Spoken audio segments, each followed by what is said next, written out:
In this video, we're working with oil paints. So we're going to learn how to gesso a canvas and why we apply gesso to a canvas to prepare it. I purchased these for my students, just basic Hoo brand oil paints, which are not the top of the line, but they're decent for beginners. And we're going to learn some layering techniques. I'm going to teach you about linseed oil and how much linseed oil to use so that you can do your blends correctly. We're going to talk about the best subject areas to use oils with. We're going to talk about layering, glazing. The glazing that you can do with oils is very similar to what people refer to as Leonardo smoke. Leonardo da Vinci did a technique called sfumato, and so he applied that to his oil paintings, and this technique is very, very similar to that. So if you're ready, let's get started.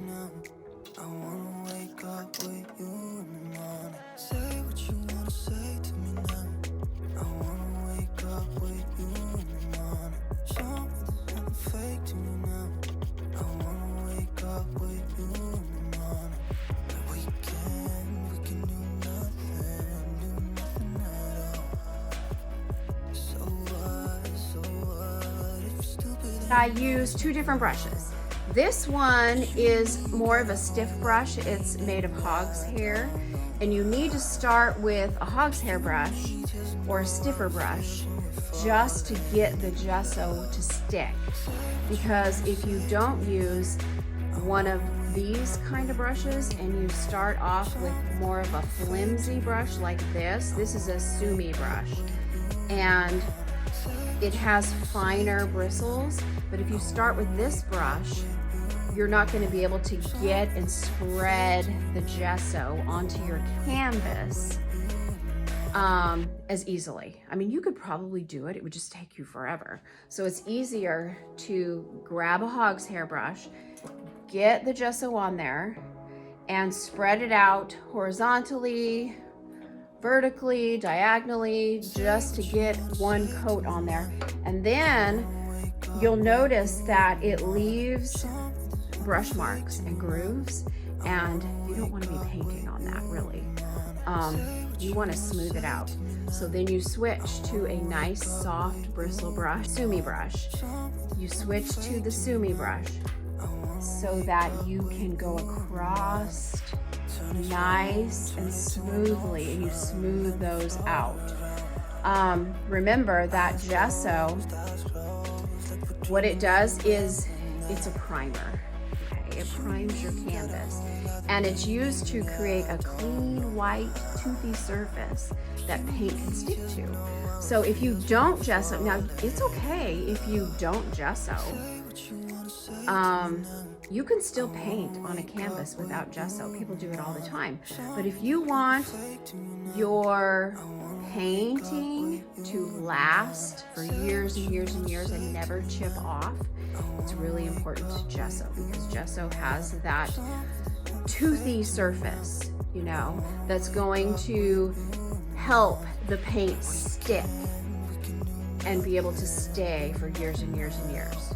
Okay, so that's really what gesso does. It primes your canvas. So you want to let this dry a day before you do anything. So ultimately, you know, it'd be a good idea to just do it one day, set it aside, do something else, and then the next day it's ready to go.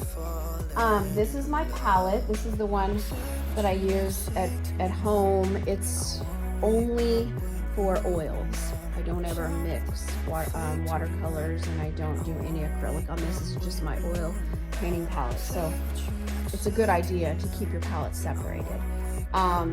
So I started off with a couple colors here, just some blues.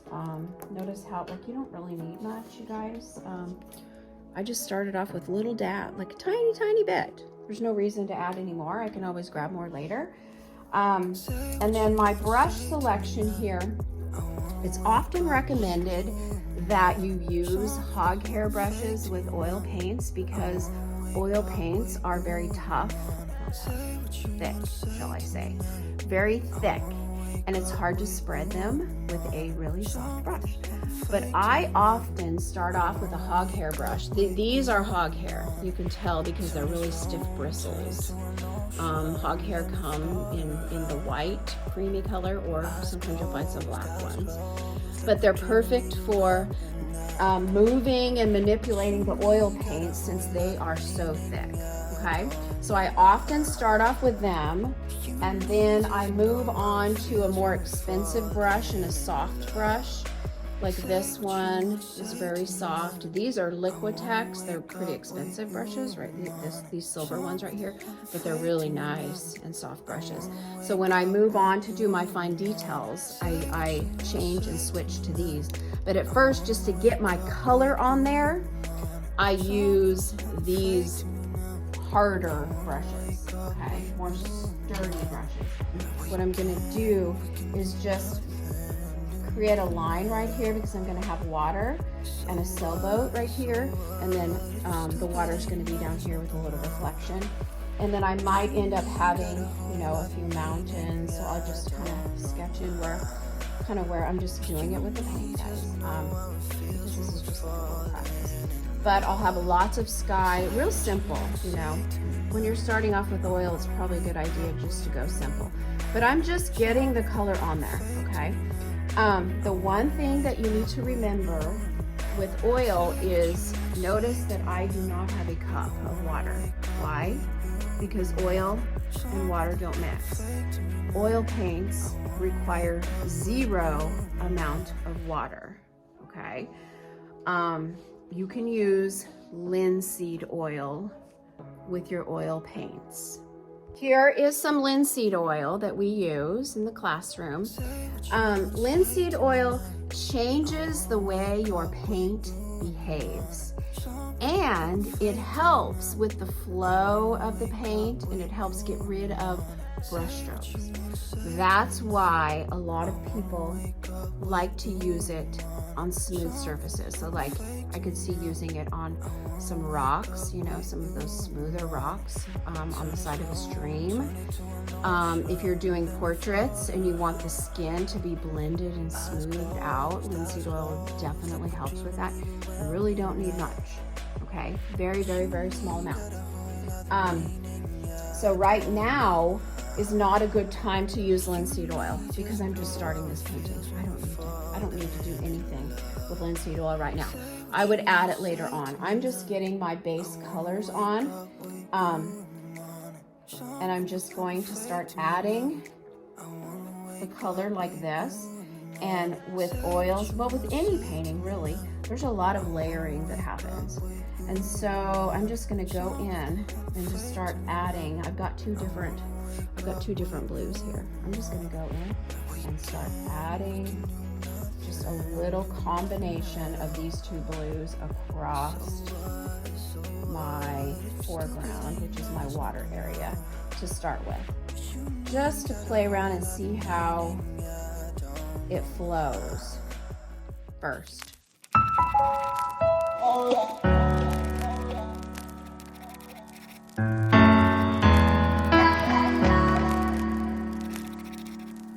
So I'm going to add a teeny tiny bit of linseed oil over here.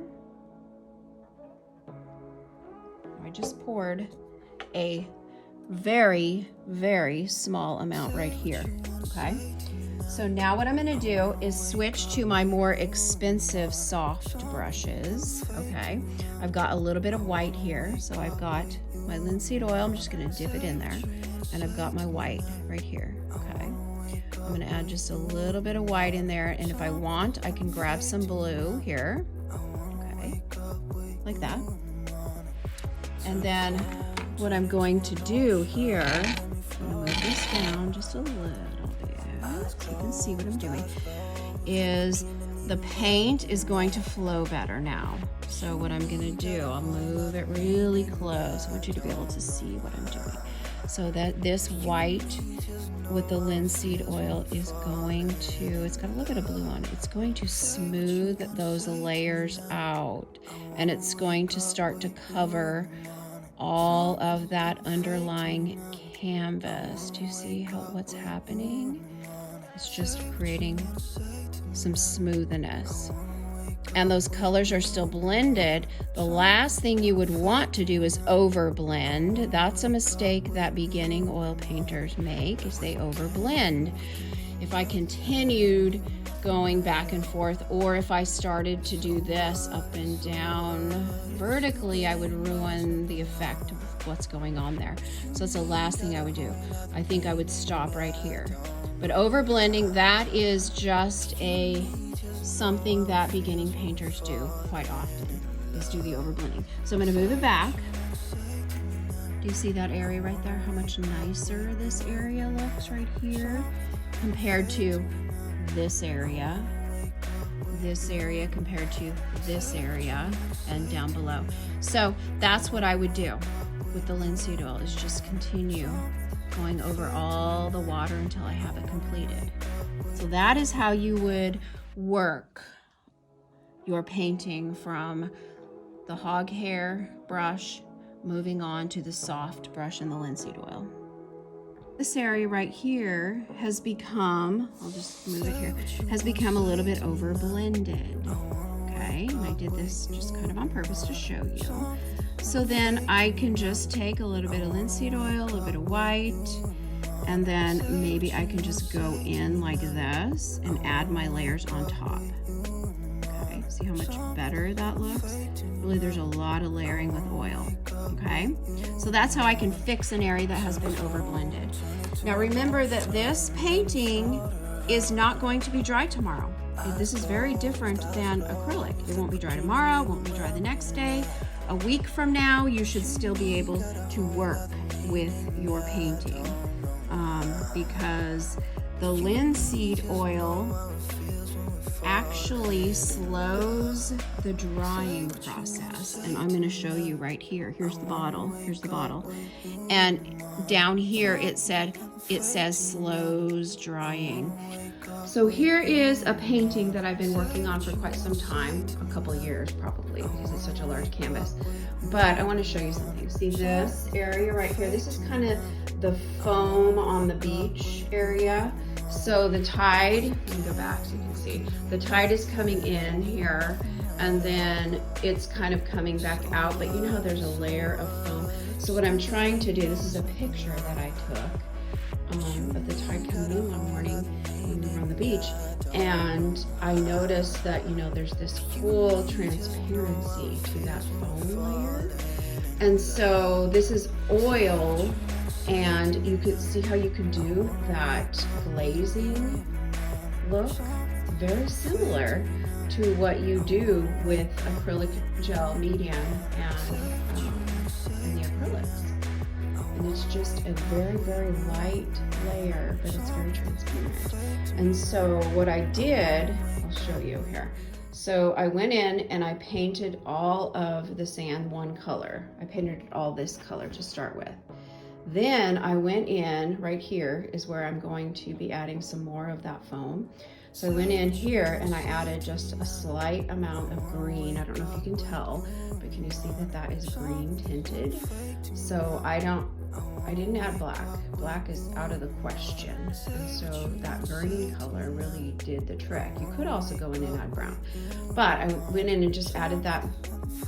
And then what I'm going to do is go over like I did over here. I'm going to go over with a very, very thin layer of that, just dry. It's really a dry brush technique, so I can kind of show you how to do that. I've got my dry brush. See, there's nothing on this brush. It's very, very dry. And I'm just going to dip it into a teeny bit of white. See here? And so what I did when I created these areas, see how darker it is on the edges? That's the look. That's the kind of overall look that you want. So then how I did that is I went ahead and I see how my hand is turned. It's kind of up like this. So you will need to have it on a easel. to do this. It's so much easier. But I went up to the area where this slight greenish brown stops, and I'm just gonna come up and I'm gonna butt up into that a little bit. Now it's pretty stark right now, but don't worry. And then see how I'm just kind of squiggling my paintbrush? I don't even know if that's a word, but wiggling, I guess, my paintbrush. And I'm just gonna get that paint on there, and then I can maneuver it how I want. Right now, I'm not adding any linseed oil to this because this paint seems to flow pretty well, you know. So I'm just kind of going in there, and notice how I turned it a little bit like this. Just turned it, and I used the corner, because those, you know, I don't want the whole thing, I don't want it to be all straight like the brush is. So anytime you get to an area that's, you need to use that corner, go ahead and use the corner. I'm losing some of the paint on here, but I really don't want to add any more yet, because what I want to do is get that thin layer on top of here. This is the beauty of oil, you guys. You can work it and you can create really pretty thin layers. That's why it's really good to use with skin. You know, if you're wanting to do a portrait, that's how the old masters were able to create such really pretty blends with oil. So smooth, you know. That's really pretty. That's looking pretty. See how you can see underneath it? And remember, oil, the best thing about oil is it does not dry, you guys. I can come in tomorrow and mess with it. And that's really cool stuff. I'm gonna use the corner here, because I don't, that's straight line right there is kind of bugging me. So I'm gonna just kind of use the corner here to get it to come out a little bit right here. But that's really how I was able to achieve this type of look over here. See, you know, this kind of look. And so I'm gonna go over, and I think that'll make it look really, really cool if I go over this area. But that's how you do glazing, the glazing look with oil paints. So I worked on this for about 20 minutes and got a good base, and I kept adding the linseed oil and different values.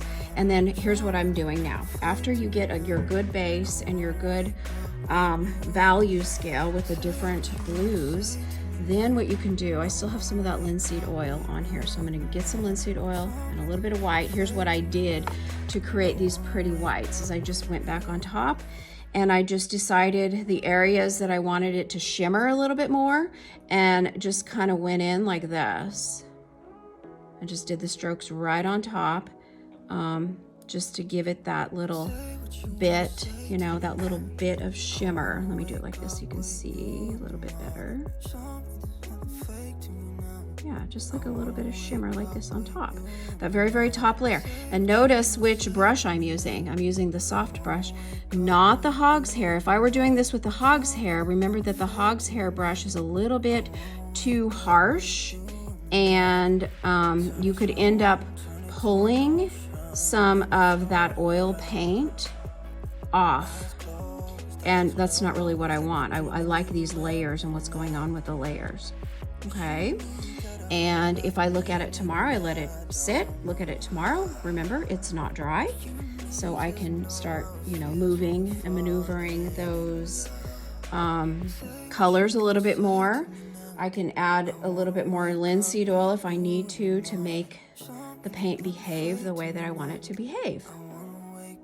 As a quick review, you always want to gesso your canvas and let it dry so that your paint has a tooth to stick to.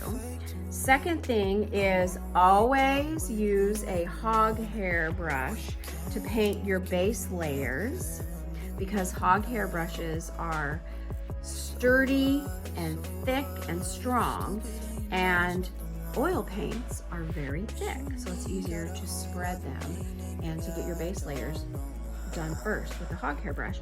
Then you can switch to a softer brush to blend and smooth and add your colors. Also, adding linseed oil is a way to make the paint behave the way that you want it to behave.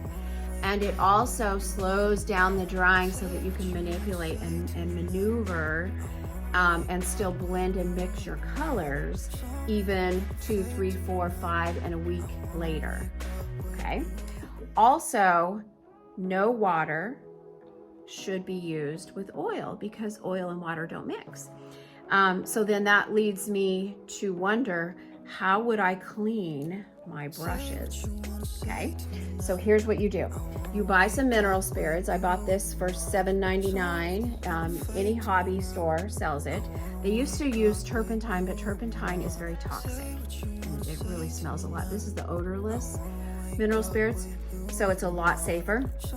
Pour a little bit into a dry cup, and then you'll just take your brush and stir it around and press it down in the cup a little bit just to get all that paint out. And then you want to take a paper towel and blot it on the paper towel and just dry as much of that mineral spirits out as possible. I hope you learned a lot about the basics of oil painting. Just leave me your comments and let me know how it goes.